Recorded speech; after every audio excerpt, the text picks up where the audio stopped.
social pressures beyond your pocket limits should be turned off. Some people don't know how much they earn because they don't put it down pen and paper, so they only know their salary. But guess what, extra income comes in here and there, but because they're not keeping track, they don't even know how much all those things amount to.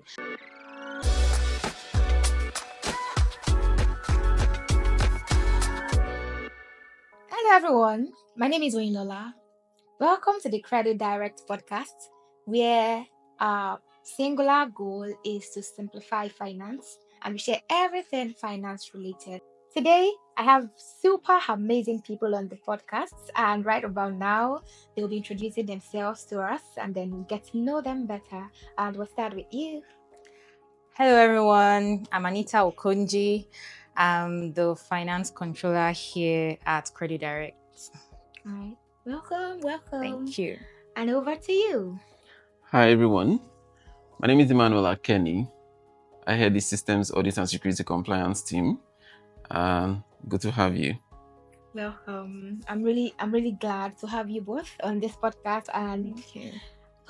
our topic is the budgeting cheat code, and it's not a one size fits all. It's not something that once you have a budget today, then you have mastered it. So today we just want to find out how to get some of those cheat code and how to make it a rule as we live our lives better financially. And that's why this podcast is really one I'm looking forward to today. But as we begin, I would like us to have a very very random question. I would also answer, don't worry, everybody would answer. And so what's one thing that you have bought in the past that you felt like, oh, this is a very great deal and I'm happy I got it, but at the end of the day, it was an unknown situation. Let's start with Emmanuel. Wow, I've actually had a lot of other unknown situations, but then which one hit me the most? I bought a car. Oh. Yeah, so on the surface, it looked so attractive. It was a Toyota Yaris. And I wasn't patient enough to check to see that there were, some rust on the car. And at the end of the day, very fuel efficient. And then I love speed. Yeah, it gave me that speed, but didn't come with the brakes to accompany the speed. At the end of the day, my situation came when I had to do some repairs on the car, and then the mechanic would always tell me we had to take it to the panel beater to remove these bolts because it was corroded and all those things. So at that point I had to sell the car at a exactly. So yeah, that was an unknown situation for me. I can imagine, because repairing cars, mechanic issues with especially cars, it can be quite draining. Okay. Okay, imagine. Sorry. So I had to put a hard stop. Speaking of budgeting though, I had to put a hard stop, and I said I had fixed the AC, the air condition twice, and I said the same car. Yeah. So I said, if I was going to fix this thing again for air condition, I give up. I'm going to sell it. So I simply told the mechanic, you know what? If this thing doesn't work again, just put this thing on the market for me. And that was it. I sold it. All right. Sorry about that.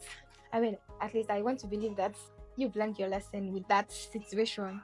Yeah. Okay, so let's have Anita next. Okay, so mine will be a shoe, white sneakers to be specific. Anyway, the sneakers they didn't come with a mechanical problem. But just based on my activities, I wasn't driving, so of course I had to jump buses to work and all. So I just found out that I couldn't wear it as frequent as I wanted to because I had to maintain the white. And then maintaining it was a lot of work, right? Imagine coming out of your house, and then you have to walk to the bus stop. Sometimes, it's rainy, the road is muddy. Exactly. Sometimes you have to put the shoes inside, a bag or something, take it to work. All that stress. At some point, I just left the shoes on the shoe rack. I was staring at it Staring at you too. month on month, month on month. Then, I heard the word in church that some of you have things in your house that you're not using, you've not used them in a while. I said, you know what? See, I actually have things. Let me give it to people that they probably need it. So I had to give it out eventually. The next sneakers I bought after that was black. Mm. So now that I'm driving, I can wear white sneakers, but yeah, that wasn't the time. Funny thing is, white sneakers can be so beautiful. Like this way it complements Yeah. your outfit. So that would be But painful to just be staring at it and having it stare exactly. back at you. And my situation is just very similar to yours because but mine wasn't sneakers. It was heels. So I saw this pair of heels and the seller I can't remember the price, but the price was way cheaper than what I would have gotten it for on a regular day. And I'm like, these sneakers, this heels will really complement my birthday outfit because I wanted to buy it to complement my birthday dress. So it was black, it was high heels. But at the end of the day, when it came in, I was like, it was so high. I couldn't do. Yes, I used it for my birthday photo shoot then. But that was the only thing I could use it for, just birthday photo shoots. Because after that, it was just gathering dust on my shoe rack, gathering dust until I just to give it out because there was no point. I couldn't wear it. It was too high. It was just too high. Let's not even forget the countless ashobis that they'll snatch your waist and everything. After that day, I have a number of them in my wardrobe okay, now. I'm not I alone. can't just wear it to the office because what's happening? Exactly. All right, yes, thank you for sharing your experience. Yeah. I know some other people have something similar, so yeah, you can share your experience with us in the comment section, and we'll be glad to receive it and laugh along with you with your experience. So in order to bring this topic to life, we had to discuss with a number of people, sample their experience to know what exactly budgeting looks like to them or what budgeting mistakes they've made in the past, which was what coined the essence of this topic and also the different scenarios that we'll be looking at. So we compare some of the best scenarios, some of the most relatable ones, right? That we feel like a number of Nigerians, especially, have experienced this in the past, and people are still experiencing it, and that's why we want to talk about them and bring out budgeting lessons from it. So I'll just be reading the first one, and converse about it, and then people also get to pick lessons as we go. The first scenario we have here is imagine a young professional who just got a salary increase, immediately upgrades his apartment, gets a gym membership, and starts eating out more. By the 20th of the month, he's broke and confused. And also Ebola. Enjoying life. Broke baller. So now the question is, why do we tend to spend more when we earn more? And how can budgeting help us enjoy life without going broke before payday? Yes, so let's have you go first. Okay. The question you asked now just summarizes lifestyle inflation, right? It's real. People go through it, and that's how it turns out. Now, lifestyle inflation in itself is not bad. It's not. I mean, I've seen some finance books that will warn you, beware of lifestyle inflation and all of that. So it's not necessarily bad. It's just bad when it's not watched, right? As you earn more, right, you want to enjoy more, you want to get more out of life and all of that, but you just have to do it planned, because most people will just look at the spending side. There's also asset acquisition part of it. You want to acquire more assets. You also want to invest more, save more. You want to give more. So don't just focus on one side. Oh, I'm earning more, let me spend more and enjoy more and all. So I think that's where people miss it, right? So the first thing is when you have such an increase, right, you should plan how much. Increase is not abstract, it's quantifiable. Say you're earning 150,000 and then you get an increase, say extra 25,000, you're now earning 175,000. So ask yourself, this extra 25,000, what can it afford me, right? Don't assume it, write it on paper. Because sometimes you find out that when things are in your head, oh my God, it's so beautiful, you're thinking about all the things your money can do and all, but when you bring it down to paper and put actual figures to it, you realize that it's not a lot to so it's planning. I'm sure a lot of people at the beginning of the year, right, they plan, they already know what their income is, and then they plan for it, how to spend and all of that. So when these increases come in between, the same thing you did at the start of the year, you have to also do it with the increase. Say, okay, now I've gotten an extra 25,000 naira monthly, right? How do the places you already put your income, how do you spread that increase to those places? What parts do you want to take to savings, right? You already have what you save. You should still save part of your increase, right? Then you already have what you spend. Now ask yourself, how much of this do I want to spend? Then perhaps there's something, an asset you wanted to acquire and all of that. Maybe you want to, put all the savings, all this increase aside towards it. So it's just a matter of planning, right? And whenever you're making a decision, right, always, there's the maintenance. So there's the decision you make first. It might require a certain cost, initial cost. There's also the maintenance bit, like Emmanuel said. Now you got a car, it's beautiful, but that car requires maintenance. You will fuel it, you will repair it and all of that, right? So you have to consider, perhaps the increase you got was a one time, or even if it's continuous, is it enough to buy this thing or to acquire this thing you want to do? Then is it also enough for continuous service? Will you be comfortable putting it towards that continuous service? So it all comes down to planning. But again, some people will also be at the extreme end and say, oh, I get an increase, I save all the increase. I would say it's extreme, and I wouldn't even tilt towards that angle. So when such increases come, you plan it. How much of it do I save? How much of it do I invest? How much of it do I spend? You actually should treat yourself good, but don't change your apartment. Don't, because you know what it is now. You want to change the apartment, perhaps you move to a band A area. Your your electricity bill has increased, right? Your service charge has increased. Gym membership also. That's just too much. So it's quantify what your increase is and then plan it accordingly, so you don't get into trouble in future. Yeah, all right. So I just remembered something when we were speaking, and then when you said it on the extreme side, people go on the extreme side. That happened to me once. I think I changed jobs at some point, and then my new salary compared to what I was earning before was significantly more, and so I just felt like, now this is the time for me to save this money and invest it in such a way that I will get more. And then at the end of the day, I think I ended up putting up too much, because by the 15th of the month, I already ran to my sister and said, please help me, I'm broke. And she was wondering, what did you use your money for? I said, I didn't spend it. I saved it. So you saved your money and you want me to exactly. I was quite extreme. I just remember that. All right, yeah, Emmanuel, do you want to say anything else? So I would say this is the scenario of a broke baller, so a double B guy, who didn't plan for increases. Have reasonable targets. So say you want to get married in 3 years' time, you want to get married in 2 years' time. What do you want to do? You want to get a certification in a year's time, you want to get a certification in 2 years' time, you want to have a master's degree or a PhD in 4 years' time. Begin to plan for them now.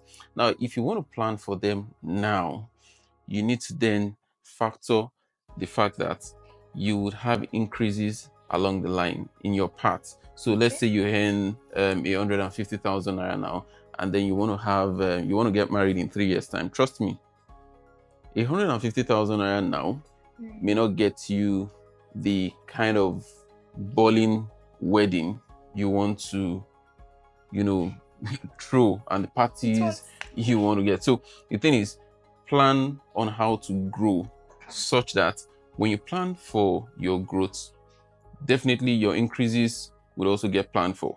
Have your needs separate from your wants, so you don't get to be Mr. Double B, and then Broke baller.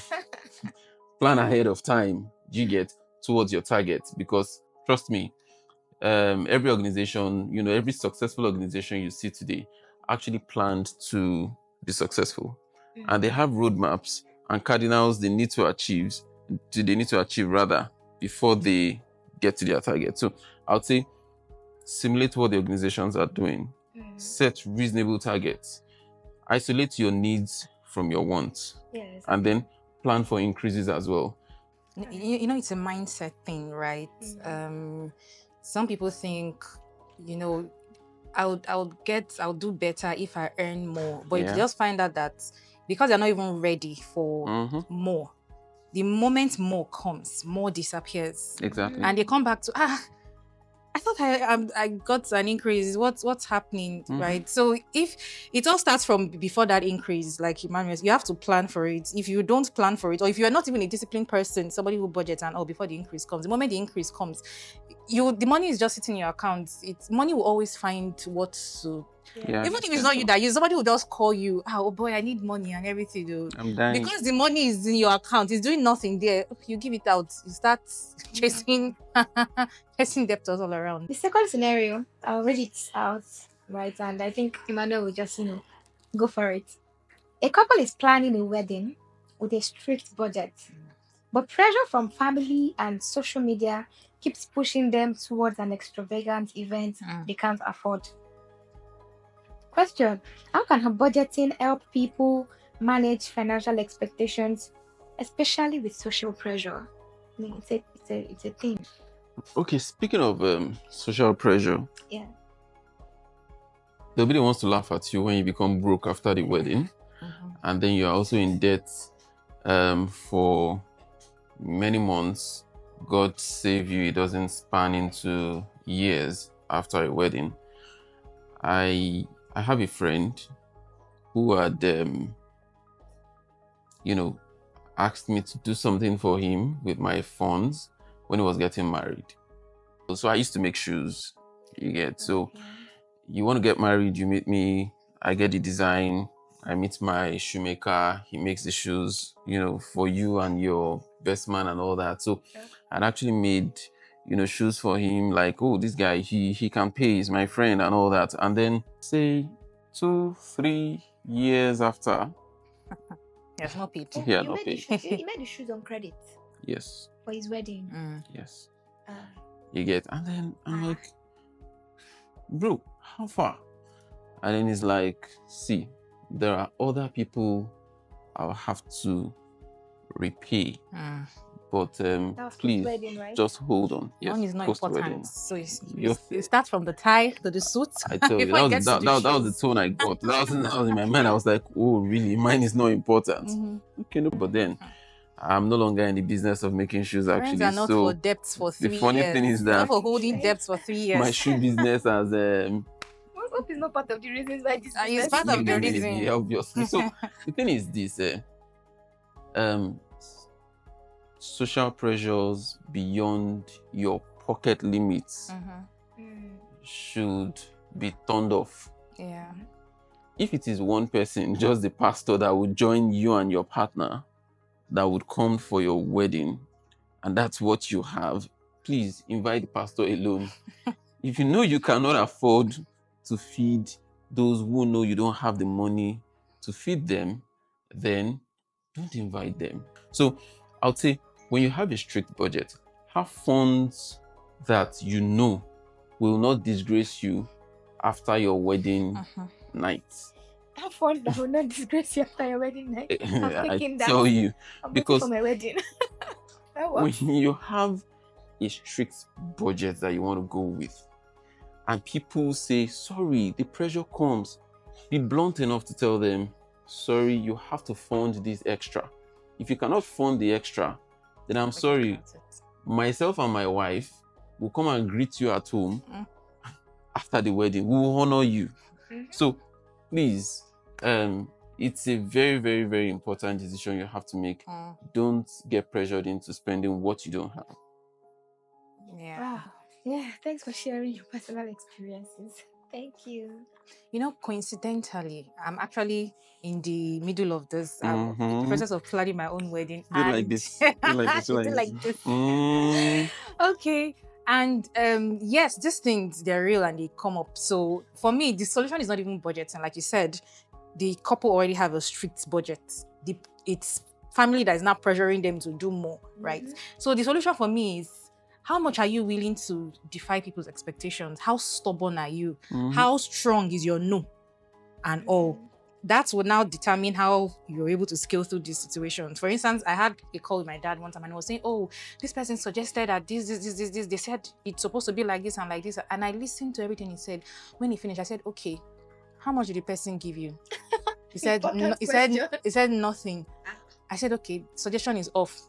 What's the next suggestion again? Mm. And that's it. Because for me, right, if you're willing to fund your suggestion, why not? You heard what he said about his brother now. His brother came and said, oh, this hall, to embarrass us. So his brother paid for another hall. It's as simple as that.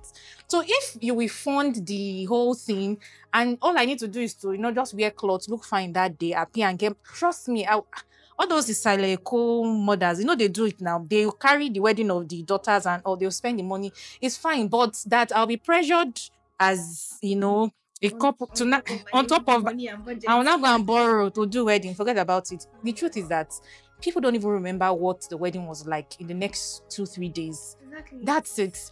All right, so yeah, we'll move on to the next scenario now. And this one has happened to me, so I'm hoping that I'll be able Relatable. to learn something on this podcast as well. So it says you're running late for a meeting and you have to choose between an affordable but unreliable public transport option or a pricey but convenient ride hailing service, Uber, Bolt, and the likes. You make the expensive choice multiple times and it adds up at the end of the month. What are some practical ways budgeting can help us make smarter day to day spending decisions without feeling deprived? Whoever is in this situation, it's not budgeting that is the person's problem, it's discipline. The person sleeps too much. That's it now, because it's okay to make a mistake, the first time. Maybe you can even excuse the second time, but third time, but you not do it multiple times in What a if the month. person works late? It's the same thing we are talking about now. So it's not sleeping too much.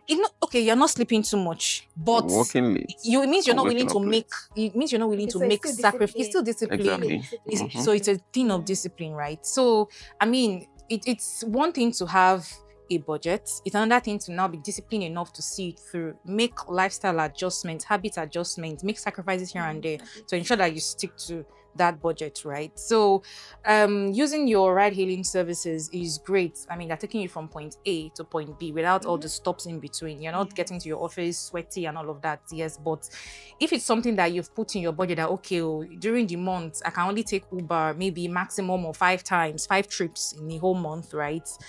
And you have several meetings, you wake up late the first time, you rush through, you use one. How many is remaining? 4. By the time you've used the second one, you already tell yourself that you are still in the first week of the month, so I've already used 2 of my Uber rides. So when I have a meeting, next time, I just give myself like maybe an hour. If I were someone who, wake up by 6 to prepare before, then I know that, okay, waking up by 6 will put my finances in trouble. Let me wake up by 5 now, so that at least I can still use the bus. Getting to my destination when it's not yet sunny. I'm not sweaty. I'm not rushing. Even if the bus makes 1 million stops on the road, I've made sufficient allowance for all those delays and all. So it's a discipline thing. There's the budgeting bit, then there's you being disciplined, making your changes here and there, adjustments in your activities here and there, just to ensure that you follow through your budget. Yeah, that's true. I like that a bit adjustment, a bit lifestyle that you mentioned. Do you want to Know your day. Sorry, know yourself and plan your day. Yeah. know Very yourself, Plan your day. and don't just plan on paper. Plan in the flesh as Yeah. well. So it's not just on paper. It's discipline, like you said. She hammered on discipline, and I think it's actually very, very, very, very vital. So the fourth one, Ah, okay. I like this one. I like this one because it's like you're telling me to budget, but at what point do I even get to enjoy the good life? So yeah, that's what the scenario here is referring to. So it says you've had a stressful week, so you treat yourself to a shopping spree, fancy dinner at a weekend trip, only to regret it when bills are due. So the question is, how do we balance self-care and financial responsibility? So, layering on what Anita had earlier mentioned, and my know yourself and plan your day, this is an extension to say, you don't want to be a broke baller. You get, because this is more like you wanted to ball a bit. You want to treat yourself. And the funny thing is that it's actually good to pamper yourself, because very good. one thing we do is that we think food is the only thing that rejuvenates us. The funny thing is that food helps us sustain ourselves. But then what actually rejuvenates us are the deliberate actions we want to take to care for the body that actually does the work. So I would say, if you need to take care of yourself and the bills come in eventually, don't regret it. Taking care of yourself for me is not partaking in what I would call unhealthy lifestyle. You want to take care of yourself, so you say, after work every day, I'm going to take 2 bottles of stout. Trust me. Try see how much a bottle of stout had cost you in 1 year. And then you tell me, you see a doctor and ask the doctor, I've spent this much on stout. He will tell you you've actually spent this much on things that are detrimental to your health. I would say, do what makes you happy. For me, I play tennis every day. I try to play every day. You get, so that I run around, I sweat, and then be happy. All right. I was going to say, for me, some of us, I know there are some people like me. Our own self-care is to sleep. That's also part of it Right? now. And it doesn't Sleeping cost is a part thing. of Just it. sleep on your bed. Exactly. And have beautiful dreams. Oh. You know, those experiences, you can also enjoy them in the dream, and to be very free. Then I think some of the things you mentioned, right, is sometimes, or you just find out that a lot of us, especially in this part of the world, we've been cultured by what we see on TV, right? To us, the enjoyment is shopping spree, go to a fine what's it called, restaurant to have dinner and everything. That's not all there is to enjoyment. There are so many other things, like you mentioned tennis, for instance. It's okay for me now. My friend and I, in those days, even very, very recently too, enjoyment for us would be we'll go to a restaurant, a specific ones on the mainland here. They used to have like this dance nights. All we need to do is to buy a drink. That time you could get, smoothies or milkshake for like 6,000 naira, 4,000 naira, then depending on the restaurant. So that's all you need to buy, right? Some people don't even buy anything. But then we have like dance coaches that just put people through, social dancing. We would dance from like 8 p.m. in the night till like 11 p.m. when the dance floor closes. We enjoyed ourselves. How much did we spend? The cost of the drink and then our transport there. That's all. And then because we're two, so we share we split the cost. You find out that we've spent, let's say 12,000, but we've enjoyed ourselves totally, right? Then for me, I also picked up swimming, like Emmanuel said now. So water is relaxing. So the moment I enter into the water, sometimes the coaches are putting you through the strokes. After, doing the lessons, I just spend time in the water doing things, and then I'm relaxed. I feel relaxed. When I wake up, in fact, my sleep is deep and long and everything. Very beautiful. So I think people just need to look for, less expensive ways to have fun. Some people work in companies where they've given them HMOs. Some of these HMOs have given them spa access once in a year, right? I remember my friend at one time, she used her HMO spa allowance. She went out, she dressed well, everything, she even did, what do you call it, vlog right? How she went to the place, everything. She didn't pay for it. It was HMO. She has enjoyed herself. She has had, me time or solo dates or what do they call it?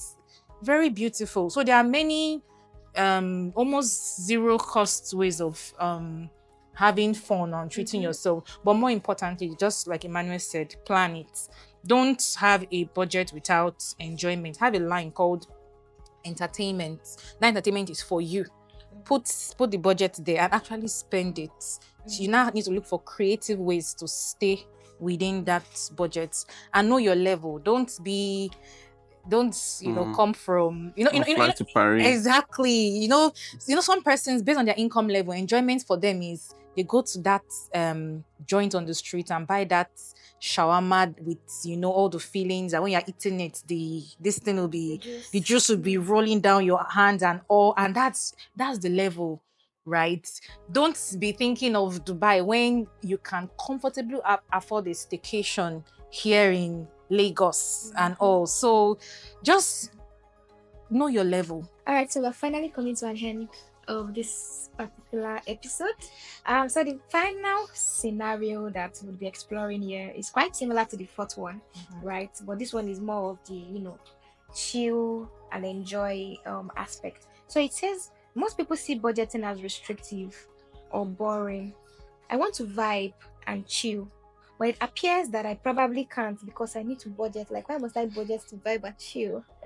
So the question is, can budgeting actually give you more freedom rather than less? How can we make budgeting cool and part of everyday life? Okay, so does budgeting give you more freedom? My answer is absolutely yes. And that's because just think about that time where, when you gave yourself, when you just told yourself, you know what, YOLO, or how do they say it? You only live once. And then you went and you spent and spent and spent. Imagine the guilt and shame you felt afterwards, right? Budgeting totally eliminates that. And then now imagine how you now made the resolution to say, you know what, this will never happen again. And then 2 days later, you're back to square one and all of that. That is not the description of a free life, right? What budgeting does for you is it gives you allowance to do what you want to do, how you want to do it. So you plan, like we've been saying before, all this enjoyment and chilling, plan for them, right? Depending on your income capacity, depending on what you enjoy, right? Make plans for them. The frequency would also depend on your income, right? Yeah. But you plan for them, and then when it's time for you to spend that expense line, spend it as much as you want. Sleep, wake up the next day, there's no guilt, there's no shame, there's no new me, I'll never do it again, and you're back there again, So that's one of the things that budgeting does for you. Then another thing again is that budgeting even gives you the capacity to do much more. Some people don't know how much they earn because they don't put it down pen and paper, so they only know their salary. But guess what, extra income comes in here and there, but because they're not keeping track, they don't even know how much all those things amount to. So another thing budgeting does for you is to even help you plan for expansion. So how do you make budgeting part of your everyday life, right? So the first thing is, at the start of, pick any circle you want. You could use the 12-month calendar year, right? That time people are saying, oh, new year, new me. Sit down with your pen and paper or your Excel sheet or your budgeting application, whatever it's, because there are a lot of them on that's the that app even reminds stores. me, we actually have a budgeting tracker, and it's actually very free. It's on our website today, so we'll drop a link. Nice. You can download it and then format to your use. Yes, it's a budgeting tracker.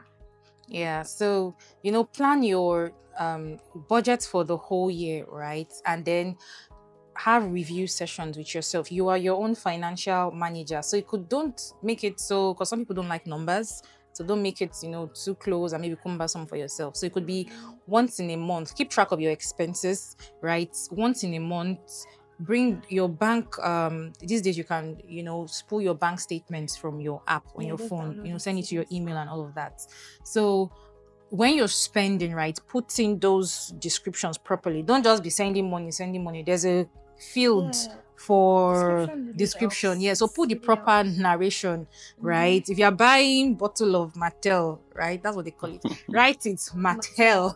So when you say your financial statement, Exactly. You see that is Mattel, and also pull that bank statement, review, check what came in, what coming actually come in, then did my outflows, does it align with what I expect at the end of the month. So do that with yourself, monthly, maybe quarterly, and all.